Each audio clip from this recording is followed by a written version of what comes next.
In Cicero, Illinois, a suburb of Chicago, a masked ICE agent shot pepper spray into an automobile driven by Rafael Veraza, a 25-year-old United States citizen. He got hit, his wife got hit, and his 1-year-old daughter, all U.S. citizens, all got hit by pepper spray shot into their car by an ICE agent. A 21-second video recorded by Mrs. Veraza captures their 1-year-old screaming, "Mommy, ouch." Well, there's a lawsuit. See, who pays for this? You do. When cops misbehave, you have to pay for it. According to this lawsuit filed against the Department of Homeland Security, the family was driving out of a Sam's Club when a convoy of ICE agents looking to round up Uber drivers and landscapers passed their car, and then for some reason, because they were Hispanic looking perhaps, pepper sprayed the inside of their car. The attack took place in a neighborhood of Cicero known as Little Mexico. A 32-year-old Chicago mother of two was grabbed inside the daycare center where she worked, grabbed by 3 plainclothes ICE agents brandishing weapons,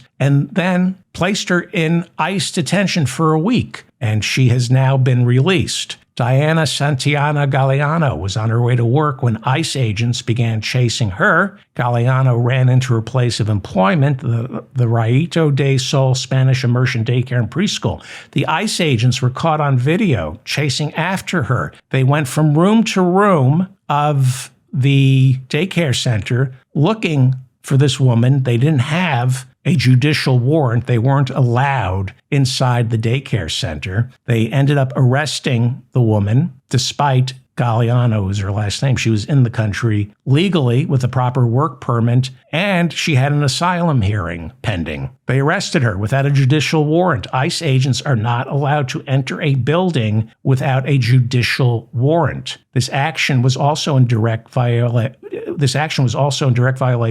of a Biden-era consent decree with ICE, forbidding ICE agents in the Illinois region from making warrantless arrests. Again, an administrative warrant means it was issued by the Department of Homeland Security, and it only allows ICE agents to arrest a suspect on the street, not inside a building. In order to go inside a building to make an arrest, ICE agents need a judicial warrant signed by a judge. The ICE agents had neither. Galeano, in front of toddlers, was pinned to the ground, handcuffed, then dragged out of the daycare center as the children she took care of watched in horror, with some reportedly wetting themselves, kind of like ICE agents when they confront a real gang member. The arrest drew outrage and protest as Galeano's 2 children were placed in federal custody while she spent a week in detention. A spokesperson for the Department of Homeland Security claimed ICE agents ran into the daycare center without a warrant only to protect the children.